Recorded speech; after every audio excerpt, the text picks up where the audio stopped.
Hello, everyone. I trust you're doing well. Thank you so much for having me here.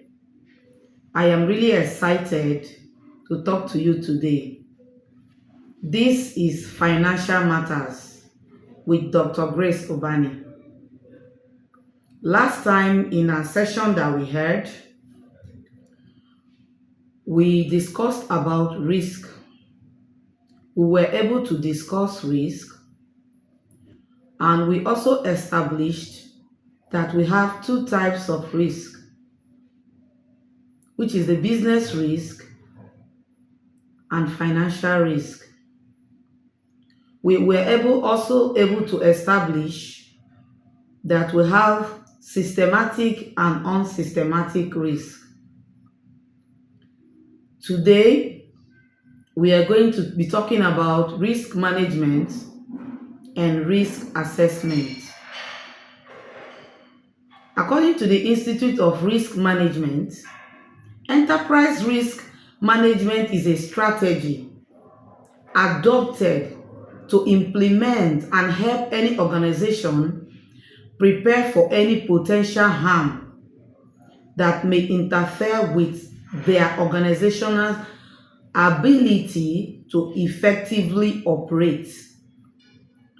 And what are these risks that we are talking about? We are talking about, for example, the operational risk of a business, reputational risk, financial risk, and credit risk, vis-a-vis so many other risks that are not mentioned here. The aim of risk management is to ensure that the management team identifies, analyzes, ranks, and responds to risks that may adversely affect any organization. There are factors that affect risk management in any organization, and one of them is the likelihood how the organization respond to the risk. This can be seen through the likelihood and the severity of the risk in the event of any happening and any potential impact it will have on any organization.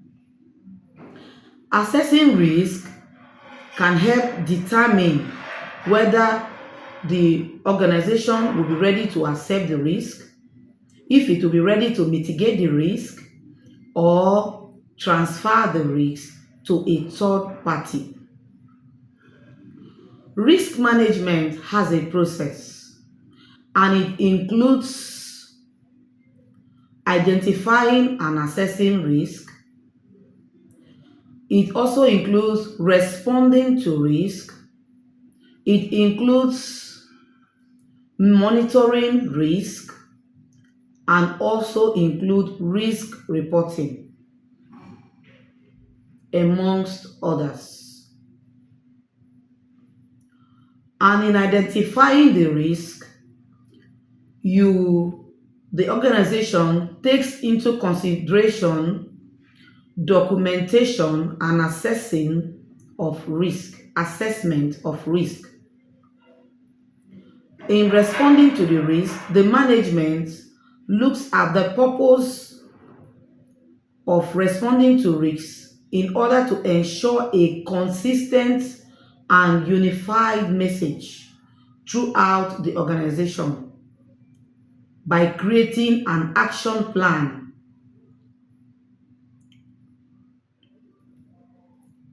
We also, in risk management process, in reporting the risk, the measure looks at the effectiveness of the risk management program that is adopted.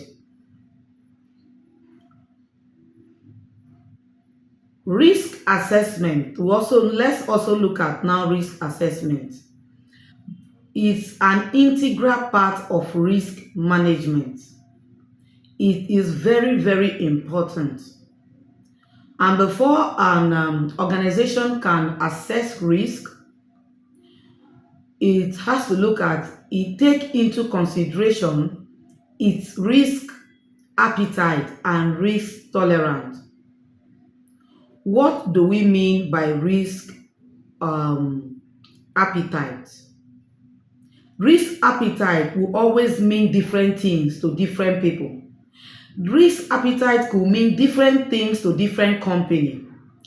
A properly communicated appropriate risk appetite statement can actively help an organization, because last time in our last session we mentioned that some are risk adverse, some organizations are risk adverse, some are conservative to risk.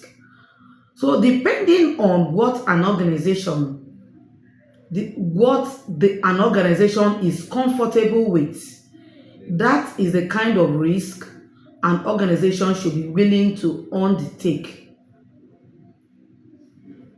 And that brings us to the risk assessment. Risk assessment is a process used to identify potential hazards that could happen if a disaster or threat occurs.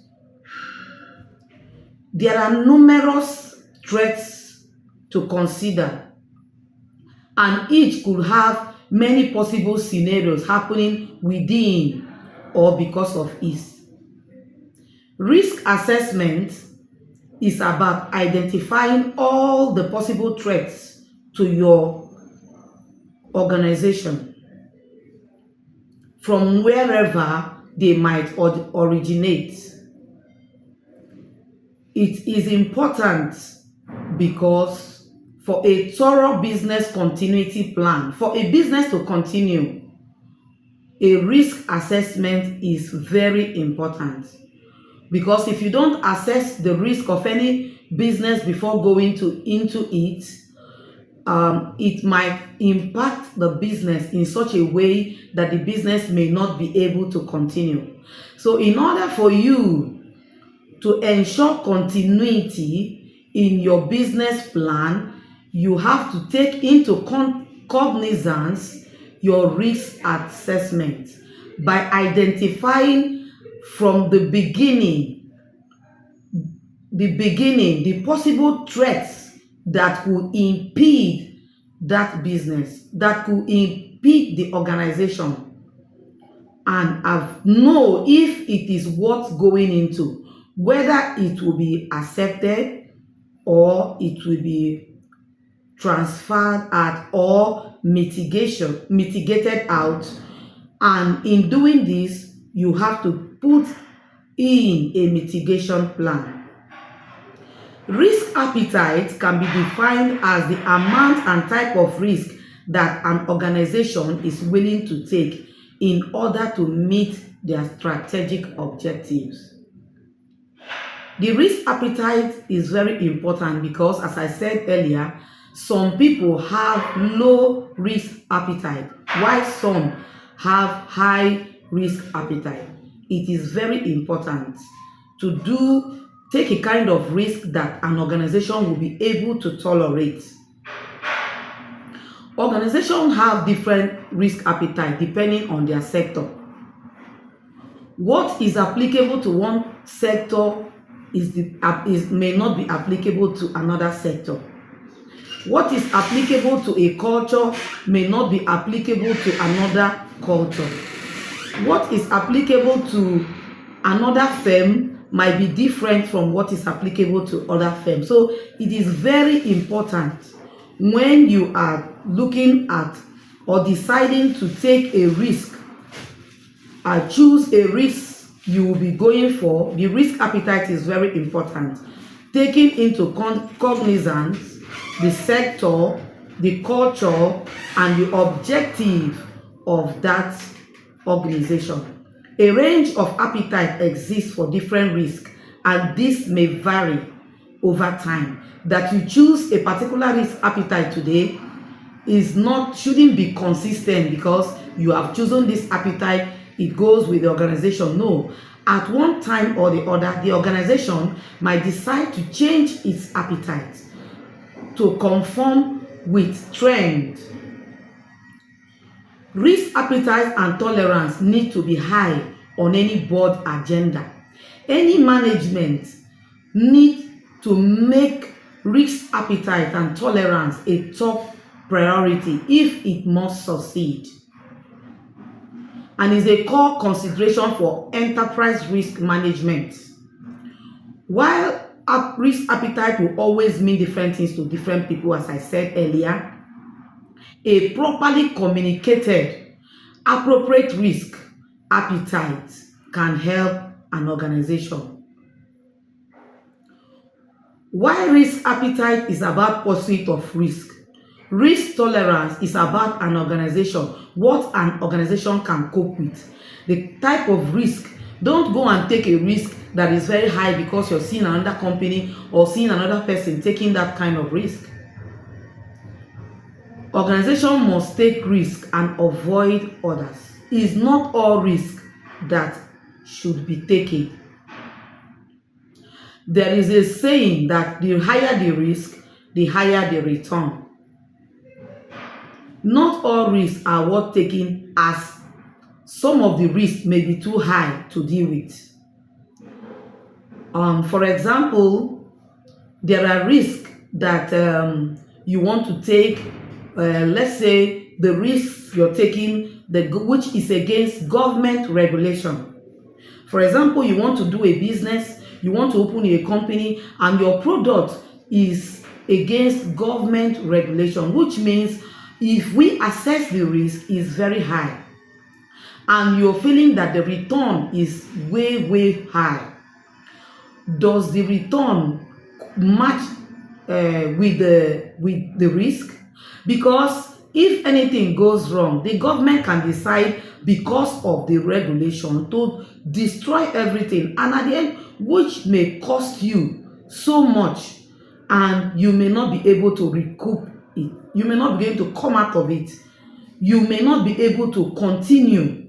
So it is very important that when you are trying to consider the risk and the return, you should also consider, if the risk is too high, please avoid it. In classifying risk in this way, a business organization can understand how their activities correspond to their risk appetite. Risky activities may reap substantial reward, as I've explained earlier. However, if anything goes wrong, the cost may be too high for the organization to bear. In conclusion, risk assessment and risk management are part of an organization ongoing process that requires significant tracking. It requires significant analysis to be done efficiently and effectively. We hope this high-level explanation has helped provide insights into the steps involved in effectively managing risk and assessing risk for your organization. Until we come your way again, kindly comment, like, and share for more financial updates if this video has helped you in any way. Thank you so much for listening.